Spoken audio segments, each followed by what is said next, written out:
Hi, my name is Trevor Gliwski. I'm the Director of Instruction at the Rick Smith Golf Academy at the beautiful Naples Ritz-Carlton Golf Resort. You know, students ask me all the time, what's the secret to consistency? How can I be more consistent? Well, the answer is you need to be doing more of the things that consistent players do. You know, and at the end of the day, I call these things the laws of golf. There's really three main things that if you look at all the great players in the history of the game, there's three things that they all have in common. You know, the first law of golf is, assuming you're trying to hit it pretty straight, is good players get the face square and they hit it in the center. Now the face is actually rotating through square. So they're not moving the clubs, you know, straight back, straight through with a face that's square to square to square to square. They're actually rotating the club face through the ball. You'll always see them, unless they're purposely trying to hold one off and fade it or hit a high soft shot greenside. When those guys are going for power and for consistency and hitting it straighter to even a little draw, you're going to see them rotating the face. So the face is rotating through square. That's the first law of golf. The second law of golf is path, and you'll notice on the ground I've drawn some lines and a little arc here. Great players never swing the club straight back and straight through. They swing it on an arc. So the path of the club is actually working in this arcing shape. And from a three-dimensional sense, we call that the plane. So golf is not a Ferris wheel, and it's not a tennis swing. It's kind of a tilted circular shape. Now the important part of that is most great players swing the club back on this arc. All of them swing down on it. So most go back on it, all of them come down on it. That's very important, because if you start to differentiate, or if you start to differ from so-called perfect path, you're going to start seeing that ball go crooked. So all these great players are coming down from this slightly inside path through the ball with the face rotating and the club's working back on path the other way. So the ball goes straight, but the club is actually working in this arcing manner. The final law of golf is impact dynamics and impact condition. You know, when you see great players come to the ball, they've got two main things in common. Their weight is into their front leg and their hands are forward, or the shaft's leaning forward. Now there's two main reasons they do that.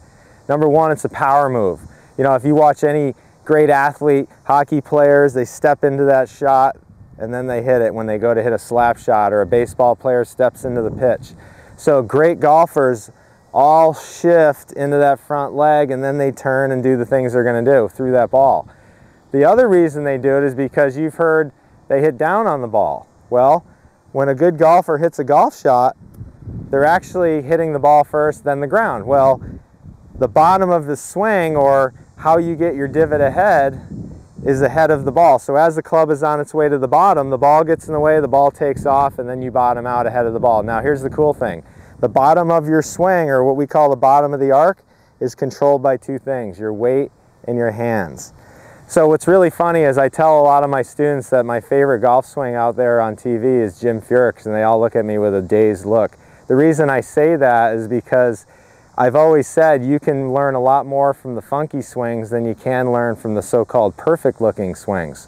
At the end of the day, Jim Furyk, who's got his hands up way over his head and into this kind of strange backswing, understands the laws of golf. He gets the club back perfect where it counts. Actually, it makes me think of another guy years ago who is now on the Champions Tour, kind of at the end of his career, Raymond Floyd. He used to have a very unorthodox backswing as well that kind of went the opposite of Jim Furyk. So oddly enough, if I had Jim Furyk in my left hand and Raymond Floyd in my right hand, their backswings would look something like this. You got Jim Furyk going straight up in the air and Raymond Floyd wrapping it around his back, but then on the way back down, here they come, right where everybody else is, Tiger Woods and all the great players. There's impact, and then they swing through, and then they finish in strange ways as well. So ultimately, the top of the backswing and the follow through really aren't that critical. What's critical is that you understand the laws of golf. Now, what's really neat about all that is that impact condition, the path, the face, and all that stuff, that starts from a chip and works on up to a driver. Even in putting, you have to have a decent path and you've got to have a decent face. But especially from chipping on, in chipping you're actually presetting essentially into your impact condition in your full swing. You ever wonder why every pro in the world will tell you to put your weight left and your hands ahead? It's to get the divot ahead of the ball. It's because you don't have time to move there. So you play the ball more centered, you put your weight left, your hands are ahead, now you're making a little stroke and you're able to bottom out ahead of the ball. You're able to get your divot. Well, the rest of the game, you make a little, if you're hitting a pitch shot, you're not quite as much into your left side, you're a little left, but then you're actually moving back to where you'd want to be if you were hitting a full driver or a full 5-iron or a wedge or whatever, bunker, same thing. So at the end of the day, it always goes back to face path impact. What's really interesting is, you know, the unorthodox swings in the game, they all understand what matters. You know, I get so many people every day that want to talk about positions and being perfect everywhere, and I'm not saying the backswing's not important. Certainly we can get into some really challenging positions that make it difficult for us to find this good impact zone consistently. But at the end of the day, you could be at the top of your swing doing a helicopter like this, and you can actually hit it great if you understand what good impact condition is all about.